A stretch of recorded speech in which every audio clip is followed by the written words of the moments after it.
What is up, everybody, and welcome back to Fantasy Football Advice Network. Today, we're going to be doing a 2024 Dynasty rookie mock draft for the upcoming rookie draft. And with this, we're going to be doing a 2QB. You can kind of see it can you see it right here to the right of me? Wait, let me make sure if that's right. Yeah, to the right of me. 2QB PPR tight end premium. And I want to say that first because there's different ways where, we'd be ranking some of these prospects depending.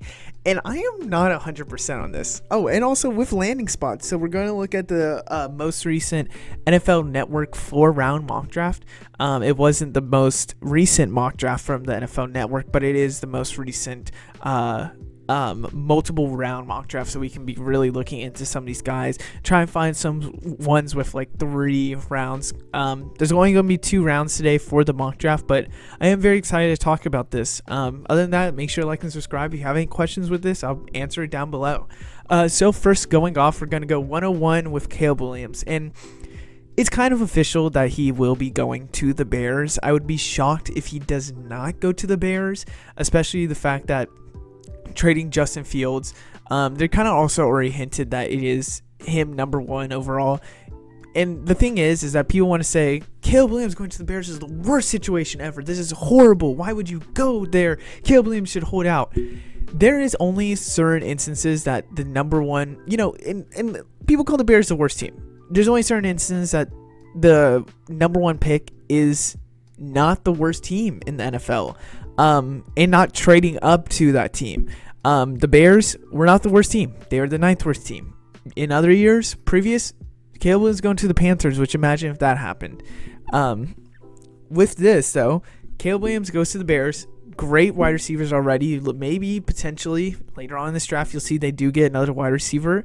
And they have now running capabilities. The O-line's not horrible. They are developing a team against Caleb Williams. So that's what you would really want. So Caleb Williams is a 101 here. 102, we're going Marvin Harrison Jr. I think in most leagues, depending on 2QB, if it's 1QB, Marvin Harrison Jr. has been the undoubtedly number 1. But for 2QB, we're going Marvin Harrison Jr. These are the 1 and 2 for me, and I think it's going to be like that for a long, long time. And especially when he goes to the Chargers here at the 5th pick. Wow. If this happens, there is contention for Marvin Harrison Jr. go 101. If you have enough QBs, you could go Marvin Harrison Jr. But there should be no one else. Even if you don't have QB, you should still be going Marvin Harrison Jr. with the Chargers, because who do they have right now? Quentin Johnson, Joshua Palmer. Who else? Not really much. So with that in mind, the Chargers have to go wide receiver if Marvin Harrison Jr. would fall. And they're probably going to go wide receiver no matter what. I could see them trading back to get maybe a tight end or another wide receiver and develop their why am I blanking? Their draft capital a little bit. But we'll have to see what happens. 103 for me, Jaden Daniels. When it comes to fantasy, I love the rushing upside on some of these players. Jaden Daniels with the Commanders at 102, which I would want to see if Jaden Daniels really goes 102. There's been rumors of JJ McCarthy, which I don't even want to talk about. Drake May has been my 102, and I still feel like 102 could be the pick, but with the addition of Marcus Mariota for the Commanders, I would see a world that maybe Jaden Daniels does go 102. I mean, with the rushing upside, you have more of a flexibility with a Cliff Kingsbury offense. The Commanders could be going with Jaden Daniels, and that is another reason why. The draft capital is good, the rushing upside's good, has more weapons than what a Patriots situation would happen. Makes sense to pick him here at number 3 with a 2QB. Up next, we have Drake May 2, which we're talking about the Patriots. There's not really much for the Patriots right now. Something that I do expect them to do is probably go wide receiver in 2nd round or 3rd round. And kind of a spoiler, they don't in this draft. With that in mind, there's not really a lot of options, in my opinion, there for the Patriots. They do go an offensive weapon, which will be very interesting if it does happen for them later on. But Drake May is still a player that can run. He has some good rushing upside for the past couple years. Not as much as Jaden Daniels, though. Somebody that can pass very well, very accurate, has a great touch pass. Reminds me so much of Justin Herbert. I've said this for years now that he does remind me of Justin Herbert. It's like how who am I thinking? He reminds me of Justin Herbert Rome Odunze reminds me of Jamar Chase with his route running, but I genuinely think the number one on both their jerseys can convince me there. But it's just that, Drake May is still going to be a great prospect that you still have to pick him 104 before picking maybe some of the wide receivers. And speaking of that, maybe a shock here, but I'm going to go Rome Odunze to the Cardinals, who went the 8th pick in this draft. So, spoiler alert, they do trade back, and then they trade up a little bit using their capital that they got. And I liked to see that. I think this could happen on draft night. Rome Odunze being on the board, for Rome and Malik Neighbors, who, spoiler alert, goes next. Malik Neighbors at 106, goes 106 to the Giants. For me, the fact is that Rome Odunze and Malik Neighbors are two players that are very, very close to each other that I could see one jump the other depending on the spot in the draft capital. If we look at it right now, Rome Odunze with the Cardinals, you have Kyler Murray at quarterback. That is an excellent quarterback. That is excellent play. I love that for Rome Odunze. Rome Odunze is somebody also got all green on the reception chart list. Why am I blanking on the name? Which no one has ever done. Great route runner. It's just, people like Malik Neighbors because of every other aspect of his game, where he can run super fast, he can go out and catch a deep ball, he has a good route running too, he has great hands. Those are all great things, and he played with Jane Daniels and had competition next to him. Malik Neighbors, though, here with the Giants, it scares me. Truthfully, it scares me because but I'll talk about why it does in a second. But the reason why it scares me is because for the Giants, when you don't really have, solidified quarterback, where Daniel Jones does look like he will be the starter, but in a lot of other places, he would not be close to a starter, granted a QB3 because of his, ability, it feels like inaccuracy, not being able to read the field right, can run in some situations. When you're the Giants, if you don't have a solid QB that is, going to be able to produce with that wide receiver, granted, maybe he just needed a weapon because the wide receiver core was horrible. It's scary for Malik Neighbors for the future, but I do think that, and I've talked about this on my other channel, go check it out, Lesser Athletes, when I make my own mock drafts, having a wide receiver there that does look enticing for a quarterback to come means a lot when it comes to free agency, the draft, whatever it might be. So I do think that Malik Neighbors still going to the Giants is not a huge, now we got to pass up on him. He's still Malik Neighbors and is somebody that is excellent, younger than all the rest of the wide receivers, and that does matter even if it's just like a year. Here at 107, I am going J.J. McCarthy, and I think J.J. McCarthy could rise and could go somewhere to the 105 even if you are somebody that's needing quarterback, because he's going to the Vikings at 104. Picked 4th in this draft to the Vikings that traded up. Is young, has athleticism, has a strong arm. People just don't want to pick him because of, his ability to... He was just like Mac Jones on Alabama. It was somebody that had all the great weapons around him, was in a running offense, all that stuff. Doesn't make sense for, him to be this high up, but people are going to pick on him because of the aspects he has. He just has athleticism, can run the ball, can make crazy throws when he needs to. Am I somebody that loves J.J. McCarthy? Not as much as maybe some other people. That's why I have him here at 107, but you can't deny the draft capital at 104 to Justin Jefferson, Jordan Addison. Those are wide receivers that are going to help him and elevate him. You could pick him over Malik. I would not be shocked if people pick him over Malik. But for me, I'm going to pick Malik Neighbors over J.J. McCarthy.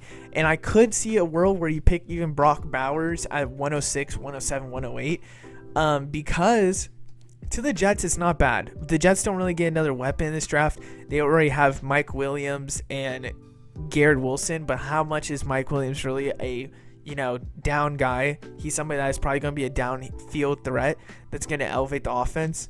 With Brock Bowers and with Aaron Rodgers is probably somebody that hasn't been really using the tight end, but I still do believe that Brock Bowers is somebody that this is one of the better tight end prospects we've seen in a while. Maybe not fantasy-wise compared to Kyle Pitts, but definitely ever probably a tight end prospect that is all around amazing.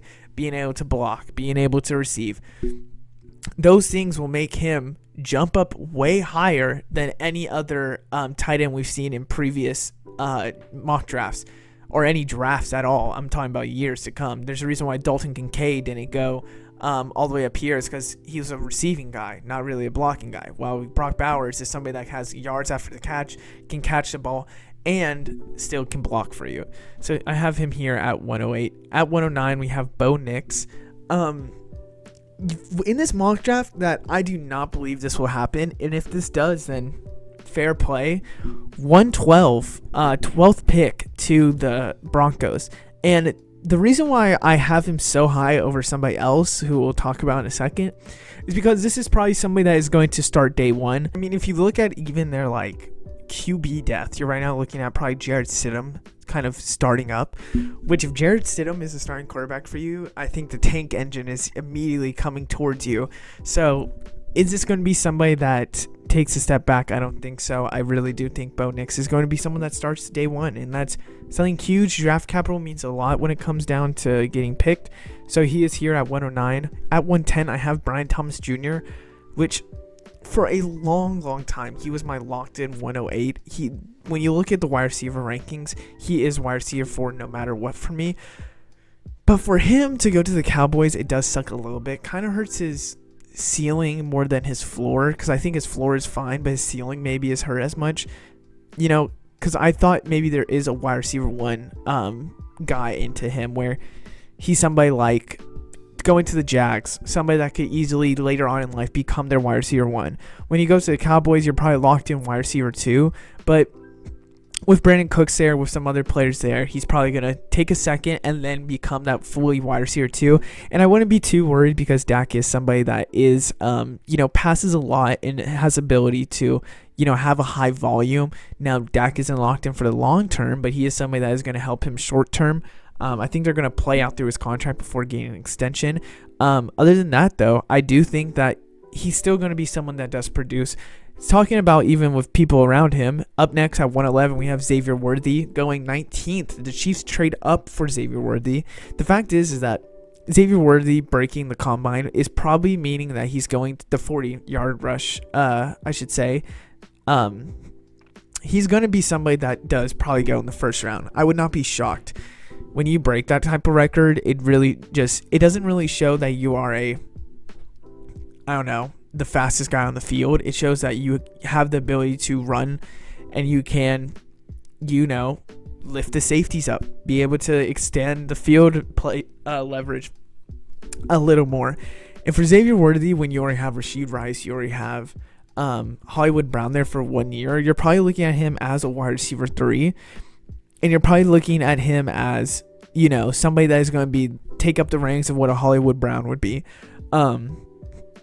And I don't necessarily think that he is only going to be someone that is a downfield type player, but I do worry a little bit about potentially, is he going to be the guy that's getting, the PPR, or is he going to be somebody that is going to be, he has his one explosive play and that's what saves you for the week. I feel like it could be more towards that than rather than he's getting multiple receptions a game. And with that in mind, I really do like to wonder what his role will be, and how much of a fantasy perspective is it going to help us, because it's probably going to be better as an NFL player rather than a fantasy player compared to some of the other guys on here. At 112, I have Michael Penix Jr. going first pick overall in the second round. If the Raiders do this, and this is the reason why I have him more here at 112 rather than, 109 with where Bo Nix is at. With the 112, the Raiders have already talked about potential Aiden O'Connell and Gardner Minshew kind of battling out for the starting role. Do I think Michael Penix joining there makes him a starter immediately? I don't think so. I'm looking at somebody that is going to be, a backup. We look at Will Levis last year, where he was somebody that took some time, but now he looks like he is a starting quarterback for the Tennessee Titans. It's going to be the same way, where I think it is going to be, hold off a little bit, and then when his time is right, you push Michael Penix Jr. up there, and I think he'll thrive more with Devontae Adams there, Jacoby Myers there, and potentially more players for the Raiders that get picked later off in the draft. We're not going to talk about it here, though. At the 201, and I do want to say that I think looking at it, you're probably thinking that anywhere from the 111 to, I would say, 203 in this draft, maybe 206 even, somewhere in there, that these could be interchangeable depending on what's your needs. 201, I am going Jonathan Brooks to the Cowboys. Second round, 24th pick. What a match made in heaven. Jonathan Brooks kind of hurt his stock a little bit with the ACL tear, and him declaring for the draft kind of feels like he knows he's going to a certain place, or people have said, hey, your value's this high. Him going late in the second round would be a perfect ideal spot for him, especially to the Cowboys, who the Cowboys right now don't look like they got a running back situation picked right. So anyone who really goes to the Cowboys could potentially just shoot up as RB1. And right now it is Jonathan Brooks. Perfect spot, perfect landing, and I think this is somebody that is not going to play right away, but play and do very well in the future. Again, at 202, we're going to go Adonai Mitchell from the Bengals at 217. Now, this is a pick that I do not think is going to happen. Adonai Mitchell, I do not think is going to fall after an amazing combine all the way to the second round, 17th pick to the Bengals. And I'm not picking off draft capital mostly for this one. I'm picking more on prospect high upside for him. Adonai Mitchell is somebody that is 6'3", 6'4", tall prospect that has the ability to run, the ability to kind of route run, the speed. And with that in mind, you would probably think that even his teammate Xavier Worthy, he probably gets picked over him because of his prospect and because of his profile. That's what I was looking for, profile. So with him going to the Bengals, do I see them trading T. Higgins immediately? Maybe not. But I do think that this is a situation that if T. Higgins would leave, this is the guy who kind of substitutes and kind of fills in for T. Higgins. But I do think that this could be a way that T. Higgins gets traded more and faster if they would be able to land him. Because I could even see him pick him in round 1. And for him to get picked with the 17th pick in the second round is absurd. Up next, we have Blake Corum going to the Giants. 215, which I am kind of shocked by this. Do I think Blake Corum does get drafted this high? Probably not. Do I think Blake Corum is a guy that's going to be, 3-down guy? Probably not also. But Blake Corum going to the Giants, your only competition is Devin Singletary. And do I think that's your future running back? No. I really think Blake Corum takes the reins, even immediately could, depending on how he plays during training camp. But Blake Corum is somebody that is still, played very, very well for Michigan. Played very well throughout his whole college career. And with him going to the Giants here, I feel like you have to take him a little earlier, especially if you're needing the running back.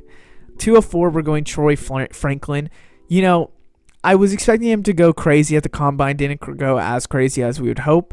But the landing spot's very well. Second round, 19th pick going to the Steelers. You're now probably looking at him as the wide receiver too. There's not really much competition without Deontay Johnson there. And you already have George Pickens there. But the thing is for Troy Franklin is that he's going to be, like I was talking about Xavier Worthy, downfield guy. Where I'm worried that he's going to be the downfield guy for, a team rather than being that receptions guy. And that matters a lot in fantasy. There's a reason why Christian Watson is probably not going to be as amazing as a player because he's such a downfield guy. Can get some receptions here and there. Looking at probably, I'm trying to think of another one. John Ross was another one that was a reason why, he's not as amazing as he is. He's still a good, maybe NFL player, but not as good as a fantasy player. There's some other ones there that I'm blanking out right now on. But for that reason, I don't like his spot or don't like his, profile as much as what I would like other guys to be. Up next at 205, I am going Ladd McConkey, who goes 13th in the second round to the Saints. Somebody that didn't play as much, but definitely was somebody that I've seen a lot of people also think that this is their most underrated guy, that he is somebody that's going to be elite in the NFL. And going to the Saints is not a bad idea. Chris Olave is going to be a wide receiver 1 there, but with Mike Tom out, Shaheed, I don't even know if Shaheed is still there. I don't remember, honestly, but still, with him there, I still think this could be wide receiver 2 upside, where he is doing some route runs. Maybe he's not the deep guy like maybe a Chris Olave would be, even though Chris Olave can have an excellent route running capability. Ladd McConkey is definitely somebody that is going to be able to be the quick route runner, the guy that's quickly getting a good route to quickly get the first down, whatever it might be. And that's somebody that I think you would like in fantasy, especially for a PPR league. Up next at 206, and this was hard for me, I have Trey Benson here, and I want to put him higher up, going 3rd round, 5th overall. But the landing spot's okay. I don't know. I feel like the Pats are kind of an iffy team to even go to for running back. I would put him higher, maybe to 204. But Trey Benson was elite during the combine, showed why he could be running back 1 in this class. It's just with the Pats, you have Ramondre Stevenson, and I like Ramondre Stevenson, don't get me wrong. And I think that is the reason why I am putting him here. But Ramondre Stevenson is going to be out of a contract by next year. And with that in mind, if Trey Benson does go to the Pats, maybe they think of an alternative to keep Trey Benson instead. Ramondre Stevenson goes off where, and Trey Benson is the RB1 in there. And if that does happen, now we're happy, now we're fine. But for the Patriots, it could be also a weapon with Drake May, where you're seeing more checkdowns quick to Trey Benson. All-around player that I think should be the RB1 in this class, but because of the spot and because Jonathan Brooks had an amazing spot, I have to put him here. Speaking of another running back, Jalen Wright for the Cardinals, debated on putting him higher than Trey Benson because of Ramondre Stevenson. And it's the same situation where James Conner's out of a contract next year. Jalen Wright helped his stock a lot in the combine. Goes even higher than him, 3rd round, 2nd pick. And I would say that, you could put him higher again, but Jalen Wright's more somebody that I don't think there's higher upside than you look at, Trey Benson or Jonathan Brooks. I think he is, if this is the spots, for me, he is the running back 3, and I would probably just keep it right here. I think 207 is right where I would separate this tier, depending on the landing spots. And for the Cardinals, it could be somebody that is good, but you're not going to get a James Conner-esque season where he's just punching in every single touchdown. Up next at 208, we have Keon Coleman to the Texans. There's 2 wide receivers already there that has proven themselves to be amazing wide receivers. Keon Coleman entering it would be good for an NFL prospect, an NFL standpoint, where 3 wide receivers for CJ Stroud is amazing. But fantasy-wise, it sucks more than him going to the Chiefs or him going to the Jags or somebody like that. Athletic guy that's still going to be able to maybe produce and maybe do very well. But I'm just a little worried on, him being the wide receiver 3, maybe 2 in the future. But if he's wide receiver 2 with C.J. Stroud, I wouldn't be as worried. So this next pick is going to be an interesting one. I have Malachi Corley going to the Jags round 3, last pick of round 3.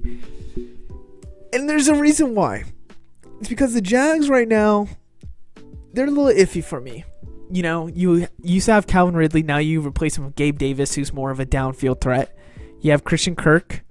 And then from there, it could be Malachi Corley. And when your other 2 prospects, or other 2 wide receivers are,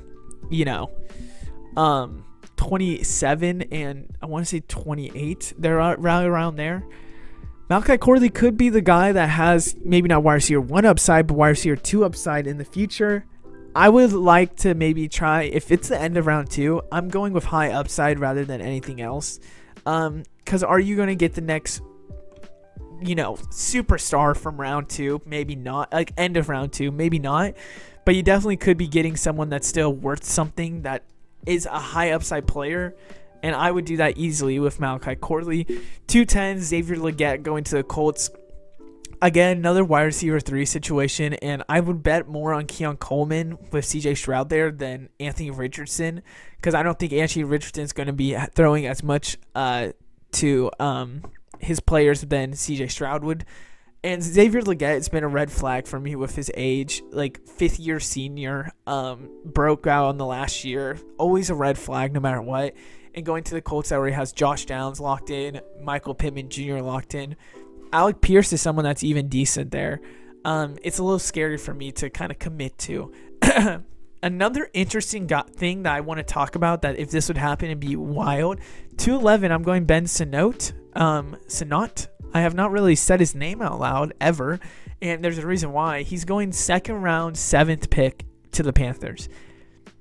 And it'd be kind of crazy if Jatavius Sanders does not go here if they are looking for tight end, because Sanders is more of a receiving tight end. It's more skinny frame receiving guy. Same with Ben here. He's more of a receiving tight end, not really a great blocker when it comes to the run or other stuff like that. So if the Panthers are looking at a receiving tight end, why would you not go Sanders, in my opinion? Sanders goes to the Eagles. Not going to be in this one. Probably pick him early in round 3, but not too early. But Ben Sinnott going to the Panthers at, with a tight end room that right now has Tommy Tremble as their tight end 1, I feel like you have to kind of pick on the fact that Bryce Young needs weapons, and this would be a potential wide receiver 1 in the future. Or not wide receiver 1, tight end 1 in the future. Could be immediately if they're picking him this early. It's the reason why Sam Laporta got picked probably earlier in your drafts, because he got picked immediately to the Lions out of nowhere. And it was a decent spot where the Lions, I should say decent. It was a great spot with Jared Goff, who passes with tight ends. The Lions didn't have TJ Hawkinson. So with that in mind, if there's no tight ends, Bryce Young, they're probably going to have to throw down to his tight end a little bit. I would pick him here. I could even see him going higher potentially. And with the last pick, we were going Roman Wilson to the Bears, round 3, pick 11. The only reason why I pick him over some other guys is because with Keenan Allen having one more year, I could see an extension happen. I would not be shocked if an extension happens. But if Keenan Allen would leave, Roman Wilson's probably entering wide receiver 2 range. And with Caleb Williams, who I think is going to have amazing passing capabilities and be able to, have a lot of throws and attempts involved, Roman Wilson's a pick for me. But other than that, I hope you guys enjoy. Let me know what you guys think down below. The link to the draft is down below. But other than that, I hope you guys enjoy, and I will see you in the next one. Goodbye.